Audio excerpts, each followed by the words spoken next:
Bismillahirrahmanirrahim. Assalamualaikum warahmatullahi wabarakatuh.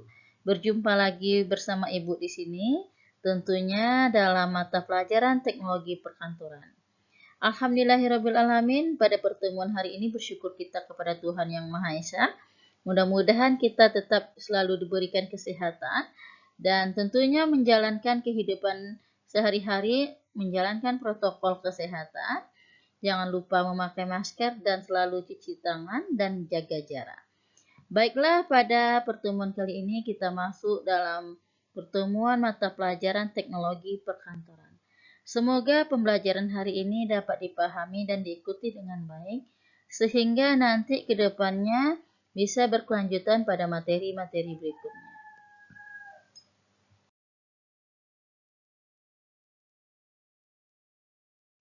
Selanjutnya kita akan mengenal dengan teknologi perkantoran. Nah, sama-sama dapat kita lihat yang dimaksud dengan teknologi perkantoran adalah teknologi yang diaplikasikan dalam kegiatan perkantoran, yaitu digunakan untuk mencatat, menghimpun, mengolah, memperbanyak, mengirim, dan menyimpan bahan-bahan keterangan secara efisien dengan menggunakan mesin-mesin kantor. Nah, kita sudah mengetahui dari pengertian teknologi perkantoran, sama-sama kita pahami dan kita mengerti apa itu dengan yang dimaksud dengan teknologi perkantoran.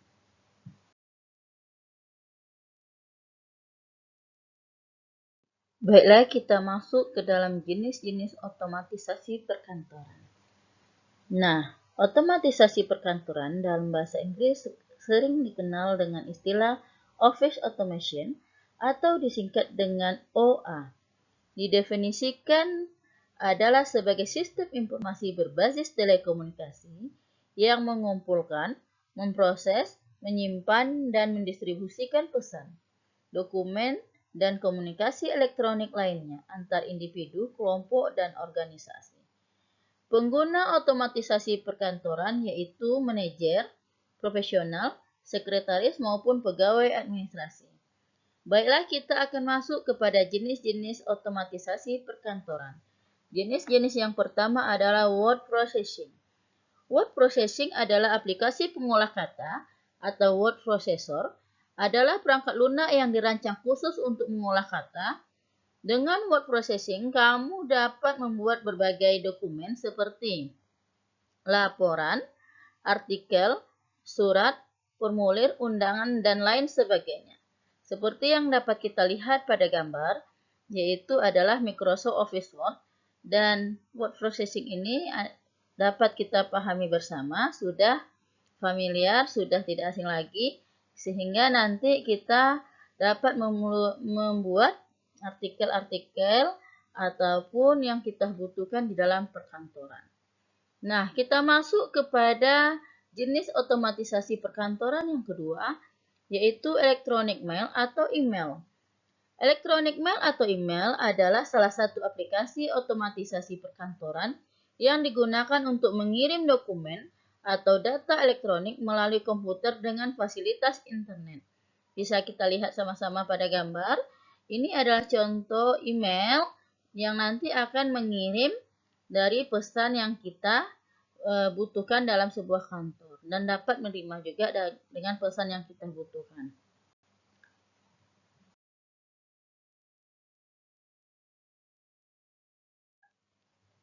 Kita masuki dari jenis-jenis otomatisasi yang berikutnya adalah voicemail. Voicemail merupakan otomatisasi perkantoran yang dapat digunakan untuk mengirim pesan suara, contohnya Google Voice, atau bisa dilihat pada gambar. Di sini dapat kita lihat sama-sama bahwa di dalam komunikasi ini bisa menerima pesan atau mengirim pesan secara Google Voice. Selanjutnya, kita masuk jenis-jenis otomatisasi yang berikutnya adalah electronic calendar. Merupakan otomatisasi perkantoran yang menggunakan jaringan komputer untuk menyimpan dan memanggil acara yang telah ditetapkan manajer. Electronic calendar bersifat khusus di antara aplikasi otomatisasi perkantoran yang lain karena hanya menyusun terjadinya komunikasi, bukan mengkomunikasikan informasi. Dapat kita lihat contoh pada gambar yang telah ada ini.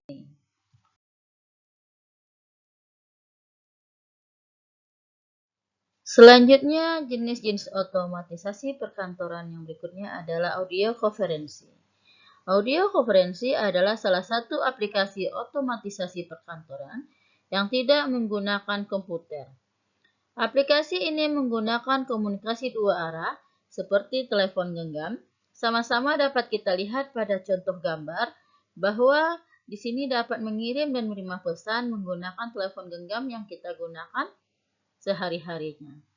Dan selanjutnya, jenis-jenis otomatisasi yang berikutnya adalah video konferensi. Video konferensi melengkapi signal audio dan signal video. Contohnya peralatan televisi. Seperti yang terlihat pada gambar dalam sebuah kantor, dapat melihat layar televisi untuk menerima informasi yang akan diberikan.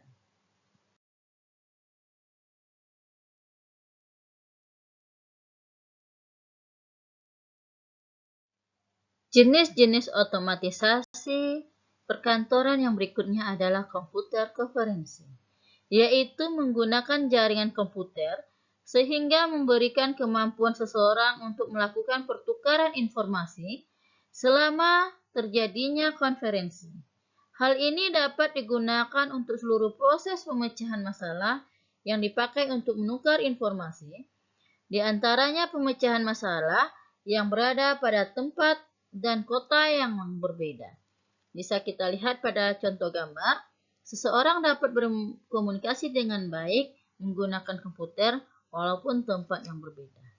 Kemudian kita masuk kepada jenis otomatisasi perkantoran yang berikutnya adalah fax mail transmission. Biasa disebut dengan fax, yaitu penggunaan peralatan khusus yang dapat membaca tampilan dokumen pada ujung channel komunikasi dan membuat salinan atau kopi di ujung yang lainnya. Dapat dilihat pada gambar, ini adalah contoh file fax yang dikirimkan menggunakan fax.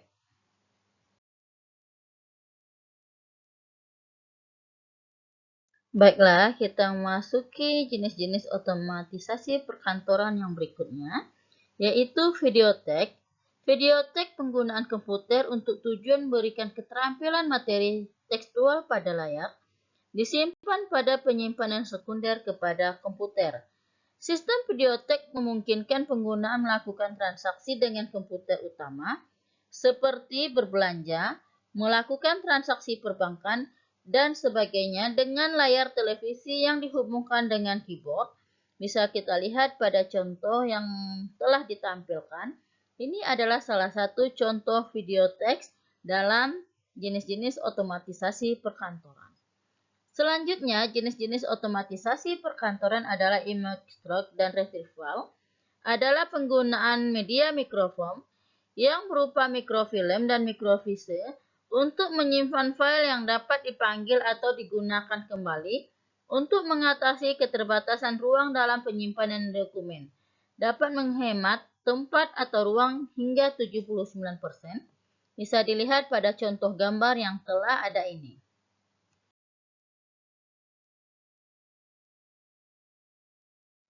Baiklah, kita masuk pada jenis-jenis otomatisasi perkantoran yang terakhir, yaitu desktop publishing, yaitu pembuatan output tercetak yang berkualitas. Sistem yang digunakan adalah mikrokomputer dengan layar berisolasi tinggi, printer laser, dan software desktop publishing. Contoh program aplikasi Windows yaitu versi Microsoft Office. Nah, dapat kita lihat pada gambar berikut ini. Ini adalah contoh dari desktop publishing.